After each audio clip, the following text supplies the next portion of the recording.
And this accusation has certainly been levelled at Harry before. It may be an idea that he's entitled to a relationship with his father, despite what he might do, like publishing books. So this was a 50-minute meeting with the king at Clarence House.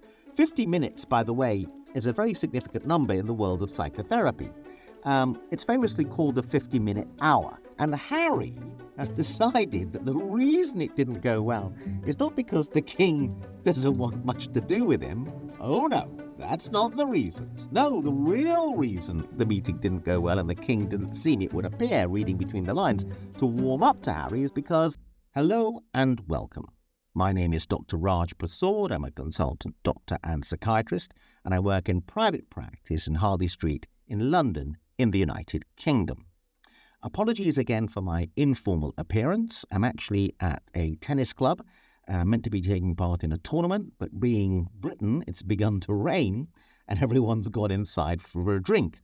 And given the newspaper headlines are all about Prince Harry's failing, it would look like, attempt to reconcile with the king, I thought I would take the opportunity of this rain interlude to have a quick chat about the psychology of how to reconcile. This is a very important skill, and I'm going to be using the Prince Harry story with his attempts, which look like they're failing, to reconcile with the king, and this is very much in the news at the moment. And what I like to do with these videos is take things that are happening in the news and try to extract the correct psychological lessons that will help you lead a more skillful life, psychologically and socially. So, the ability to reconcile with people that we've fallen out with is a key social skill.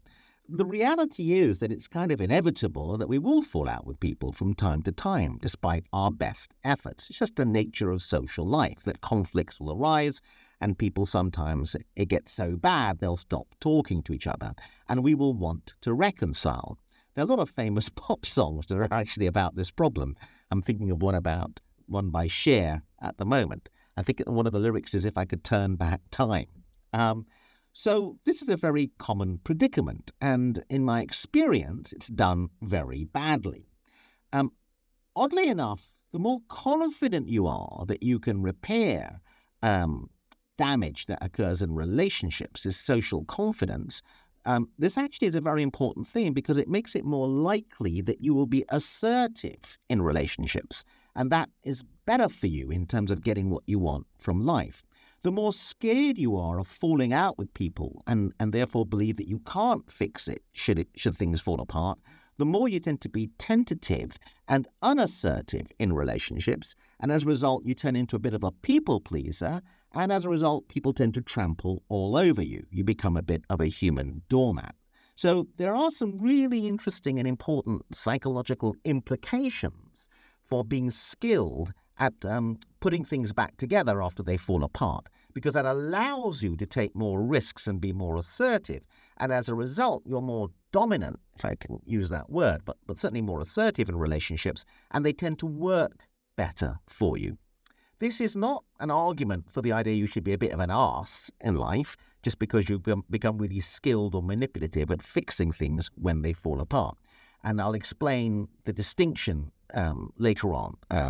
But let's talk about what's happening in the news at the moment. And I'm going to read a little bit of the article that's in the Daily Mail. The Daily Mail today on Sunday says, in poignant echo of his mother, Duke hits out at shadowy palace courtiers. Harry, men in grey suits are sabotaging my reunion with father. That is the headline. Prince Harry last night lambasted the men in grey suits at Buckingham Palace, accusing aides of trying to sabotage his reconciliation with the king. The Duke's furious broadside is an extraordinary echo of his mother, Princess Diana's criticism of shadowy royal courtiers, who she also derided as the men in grey suits and accused of undermining her. Harry is understood to be infuriated at what he sees as a concerted campaign by unnamed palace officials to torpedo his efforts to strike a rapprochement with his father by giving hostile briefings to newspapers. The relationship between the Duke and His Majesty the King is a matter for the two of them and the two of them only, a source close to the Duke told the Mail on Sunday last night. The men in grey suits should stay out of it. The increasingly bitter war of words, let's turn to page 7, between Harry's camp and palace officials erupted after this newspaper revealed last weekend that talks were underway between aides to gradually bring the king and his younger son together in a public show of unity. The Mail on Sunday disclosed that as part of cautious plans to foster a reconciliation, the Duke might take part in more public events in Britain, though not as a working member of the royal family. Details of the talks came after Harry spent 50 minutes with the king at Clarence House earlier this month, their first face-to-face meeting in 18 months. But within hours of the Mail on Sunday publishing its story, insiders began briefing journalists that Harry will never be allowed to return as a half-in, half-out working royal, despite such a claim not appearing in this newspaper's report. In a waspish comment about the significance of the Duke's meeting with Charles, one unnamed source suggested those in Team Harry had mistaken a brief tea and a slice of cake with the Treaty of Versailles. Okay, so this was a 50-minute meeting with the king at Clarence House. 50 minutes, by the way, is a very significant number in the world of psychotherapy. It's famously called the 50-minute hour. And in psychoanalysis, a form of therapy pioneered by Sigmund Freud, the session was meant to last 50 minutes. It was ironically, I think, called the 50-minute hour, meaning the patients felt they were a bit shortchanged. But the idea was, the reason why you saw the patient for 50 minutes from the start of the hour to 50 minutes past, and there was a 10-minute break between patients, this is a Freudian psychoanalyst in clinical practice, is that you needed 10 minutes to recover psychologically and emotionally from the clinical encounter and to make notes, etc., etc. So 50 minutes has huge significance in the world of psychotherapy. And when I saw that the meeting was 50 minutes, I did wonder if someone had been experiencing psychoanalysis and there was a little bit of a cheeky subtext to the length of time the meeting had occurred. So one wonders if that in itself is a message. So let's try and read between the lines about what's really going on here. And to some extent, psychiatry and psychology is, I would argue, the discipline par excellence that is all about how do we work out what's really going on, what's being unsaid, how do we read between the lines. So first point is clearly the meeting didn't go that well. I mean, why would Harry or his team be saying the reason the rapprochement is not going well is because people around the king are briefing against Harry? So whatever the truth or lack of truth about that allegation, the reality is, reading between the lines, the meeting didn't go well. So the attempt at reconciliation didn't go well. And we can come up with various theories as to why it didn't go well, and I want to talk about some tools one would use to increase the chances of a reconciliation going better or rapprochement working better. And we see that to some extent Harry doesn't appear, as far as we can tell from the newspaper reports, to have used any of these tools, which may actually explain why the thing hasn't gone well. So it seems, or it feels like from reading the newspaper reports, that the meeting didn't go well, and Harry has decided that the reason it didn't go well is not because the king doesn't want much to do with him. Oh no, that's not the reason. Harry, perhaps in being in a bit of denial about this, no, the real reason the meeting didn't go well and the king didn't seem, it would appear, reading between the lines, to warm up to Harry is because people around the king are briefing against Harry. So if you're going to reconcile with people, you do really have to try and see the situation clearly, even though that may be uncomfortable. You've got to be able to see whether people really like you or don't really like you. And this is a point that's going to come up perhaps later. It is very rare that people fall out with each other because of one incident. Usually the one incident is the straw that breaks the camel's back. So what's usually happened is that the relationship's been rocky and not going well, and then an incident occurs that finally severs things. So obviously Harry has done many things that the royal family may probably find irritating, not least publishing a book which seemed to wash a lot of dirty linen in public. So Harry seems in denial that the meeting didn't go well, and there's a reason the meeting didn't go well, which is that Harry didn't make the requisite performance. So point number 2, a lack of responsibility. Take responsibility if the meeting didn't go well. Don't keep trying to blame other people. This is a key art in life. Take responsibility for what's happening to you, and then you've got a good fighting chance of trying to correct what you're doing and the way you're being in the world to change the outcomes. If you keep blaming other people for why things aren't going your way, you are losing the ability to learn the requisite lessons to change, and therefore become an easier person to be with, and therefore increasing your chances of a reconciliation working. It feels like, reading between the lines, the meeting didn't go well. The most obvious reason the meeting didn't go well is the king finds Harry a difficult person, I'm putting it at its most polite. Harry doesn't see that. You've got to see things clearly if you're going to deal with the world skillfully. He's blind to that. The reason people are blind to stuff and get defensive, and this is a defensive reaction it would look like, as being reported in the newspapers, is because strong emotion is involved. We've got to try and see ourselves, and it's sometimes difficult to do that clearly. It's very uncomfortable, and strong emotion gets in the way. There's a tendency to deflect and deny from what probably is really going on, and that is not a great tool to build on skills in terms of reconciliation. So another key point is you have to start off the attempt to reconcile accepting a basic, rather brutal fact.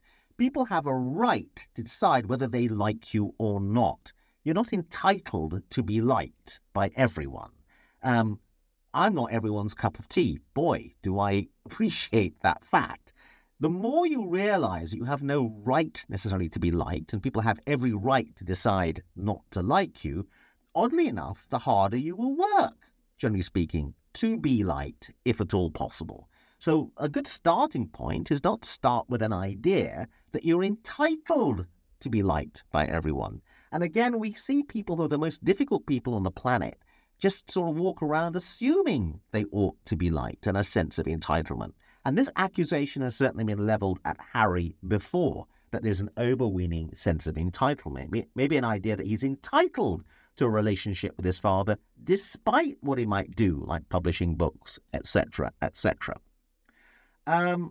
So if you walk around with a view that you're not entitled to be liked by everyone, which I think is the correct attitude, then you walk around trying your best not to get on the wrong side of people.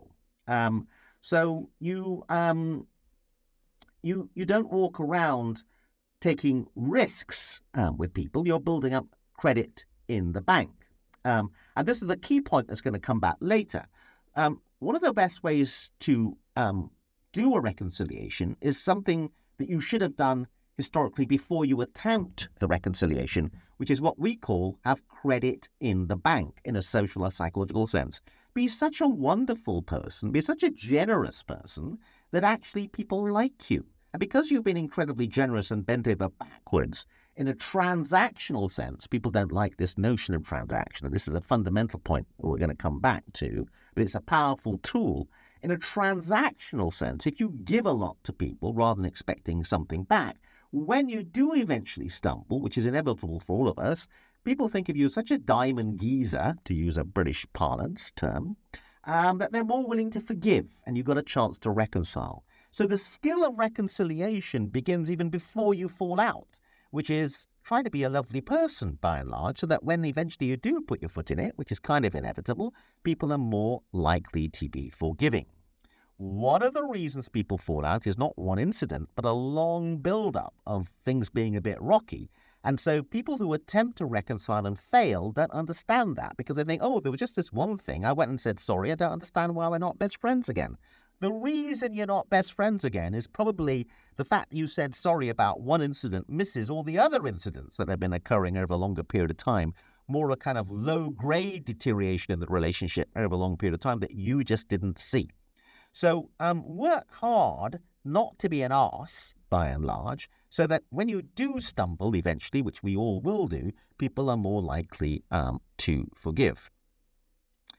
Another key tool in reconciliation is to apologize unreservedly. People don't quite understand what that means. We don't see an unreserved apology from Harry over past bad behavior, from what we can tell in the newspaper reports.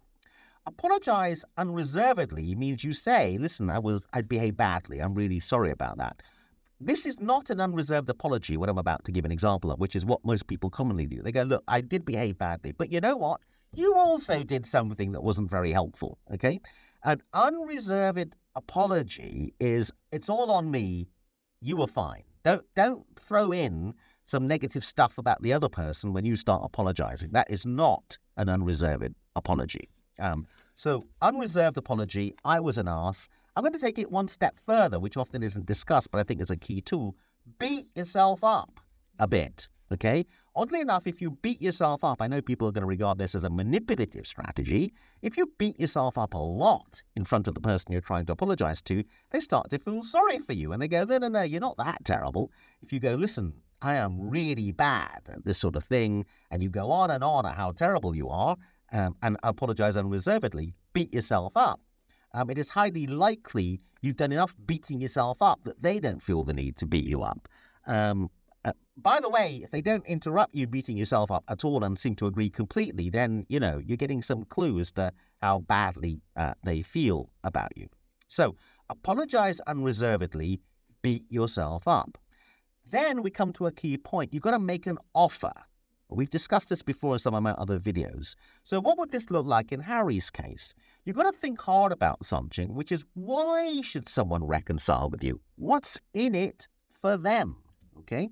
And this goes to the heart of this theory of mine that I've been espousing, which is about the transactional nature of life. We want stuff from other people. We want popularity or attention or love. We have to give something in order to get that, hence the transaction. You have to give in order to get.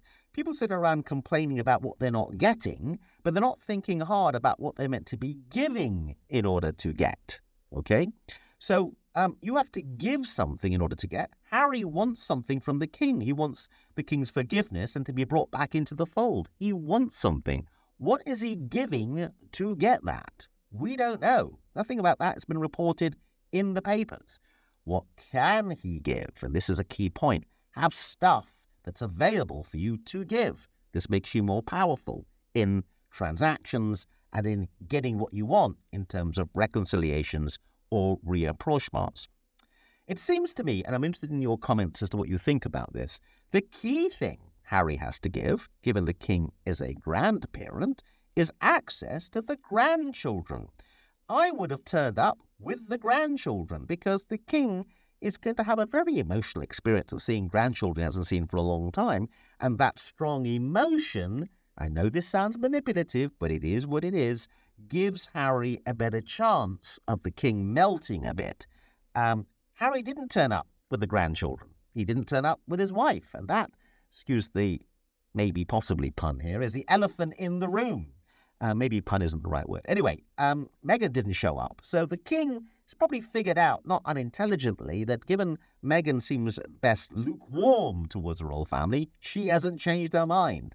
And if that's going on and there's that corrosive influence in the background who hasn't shown up to also sort of throw in a bit of forgiveness, then the king's thinking, what's the point of reconciling with Harry? He's going to go back and there's this toxic influence in the background in the wife being negative about us all. When he goes back home. So Harry should have turned up with Meghan and the kids in his attempt to reconcile. He wouldn't have expected the king to invite them in, but he could say, listen, they're available if you want to see them. Okay, that would have been the correct strategy. Just showing up by himself suggests that he hasn't really thought this through in terms of how to reconcile and the psychological tools necessary. In life, there are no shortcuts, and people are looking for a shortcut.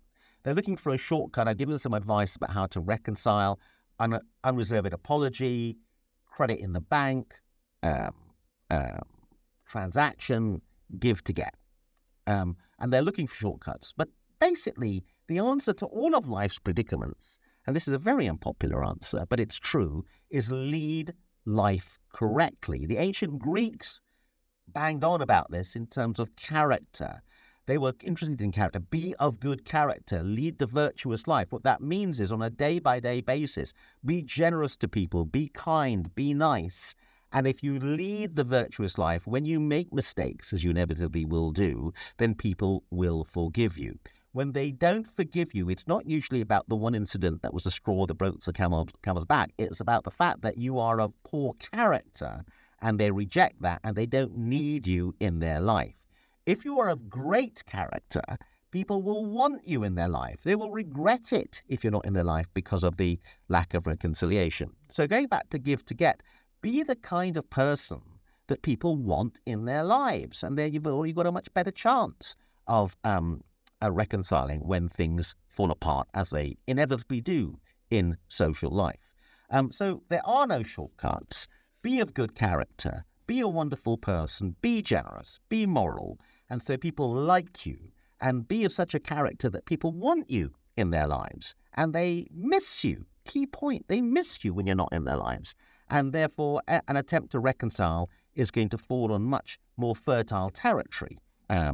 So I hope that we're using the Harry example. I'm interested in your comments on Harry, but also think about what I'm trying to do here, which is to use Harry as an example of a deeper point, which I'm more interested in, really, which is what are the arts of reconciliation?